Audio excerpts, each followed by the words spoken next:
Kenyans from the Nubian community continue to live on the margins of society, blocked from acquiring national identity cards and other vital documents necessary to work officially, go to school and even vote. Tonight, in a two-part series packaged by Look Up TV's Waris Kimathi, he dives deeper into the Nubian community from roots and culture to their struggle for ideas, the Kenyan Nubians outsiders in their own country.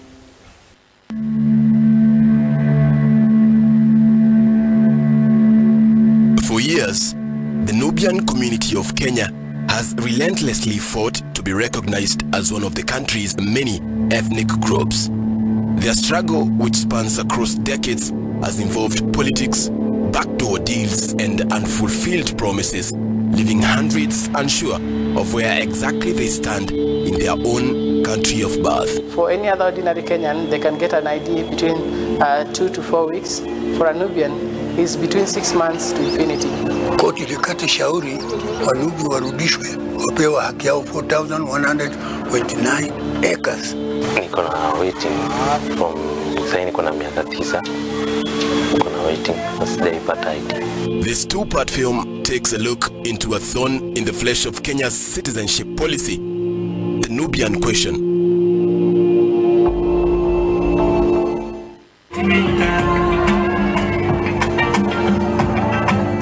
On a cloudy afternoon in Kibra, Nairobi, a wedding ceremony is going down. Muslim women dressed in colorful dresses are dancing gracefully as the men, all in matching suits, follow the steps of the women across the dance floor. The bride, a young woman from the Nubian community, is getting married to a man from the Luya community, another major ethnic group in Nairobi's Kibra slums. The majority of the Nubian community has made a home in Kibra, where they have lived for generations, although they are still considered outsiders by many of the other groups who had migrated into Kenya earlier than the Nubian ancestors. Through events like this wedding, the community has kept its tradition and deep Islamic culture alive, often intermarrying with those of their neighbors who subscribe to similar religious beliefs. Ali Yusuf is the vice chairperson of the Kenya Nubian Council of Elders. He is 87 years old, and he tells me that the Nubians of Kenya have been here for a long time, since they left the Nubi Mountains of Sudan in the 1800s. Na kuja kwao hapa wamekuja na British. British ndio ilienda kule, ikawachukua waandika wao. British akatoka na British. Toka na British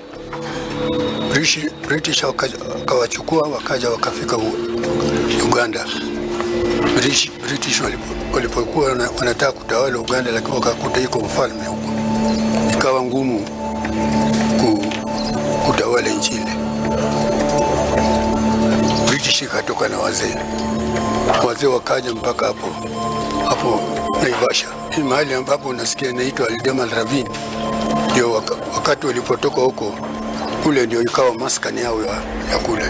Na walipofika huko Aldama Ravine, Wakalenjin wakaanza kufanya nini, kwa nini hao wamekuja, yani wanataka kuleta vita katika na wazee.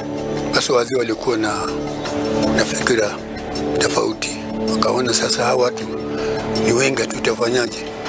Basi ile vita walikuwa wanapiga, basi wakamuua moja, alafu wazee wakaleta akili, wakaenda wakaleta miti wakawasha. Sasa Kalenjin walipokuja kuona hivi, kumbe hawa watu wanakula hawa watu si ni watu ya kula watu. Kalenjin wakawacha, ndio wazee wakapata nafasi ya kuishi hapo. Over the years, Ali Yusuf says the Nubians continued their search for a permanent home in their new country. He narrates how, after years of serving the British colonialists as Kenya Africa Rifle officers, the Nubians were finally granted their own land to settle in at Pangani, near their present-day home in Kibra. The word Kibra itself, also pronounced as Kibira, is indeed a Nubian word that means a forested area. Yote ilikuwa Wanubi. Ilikuwa hakuna kabila. Ilikuwa Nairobi, ilikuwa tu Wanubi tu ndio iko hapa. Hakuna kabila lingine. Sasa wazee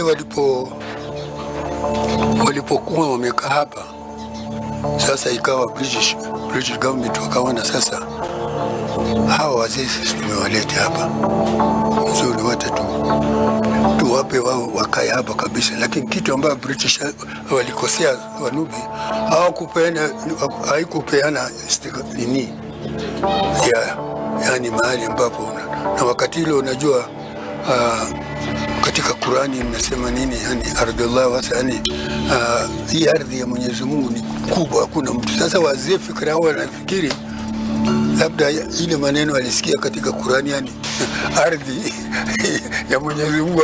Sasa wao wakufikiri sana, watu wafuatilia nini title deed. Sasa wakakaa hapo, sasa ngao yao ni wazungu.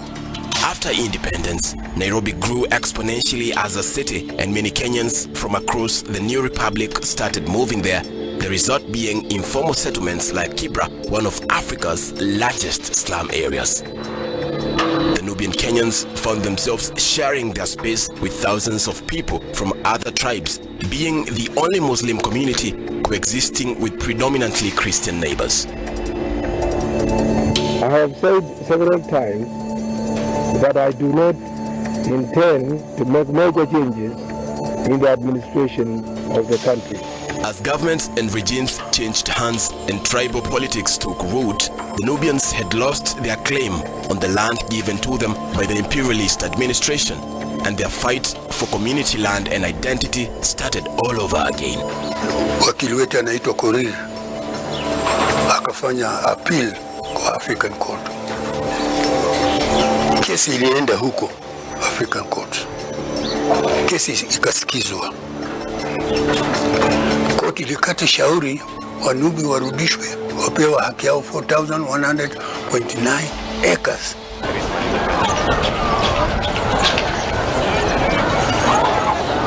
The struggle for Nubian land continued into the 2000s, but despite intervention by President Kibaki, the original piece of land that the community had occupied shrunk, and it was only recently that President Uhuru Kenyatta granted the Nubian community a title deed to some 280 acres of communal land, down from the original 4,000 acres they had received from the colonial government.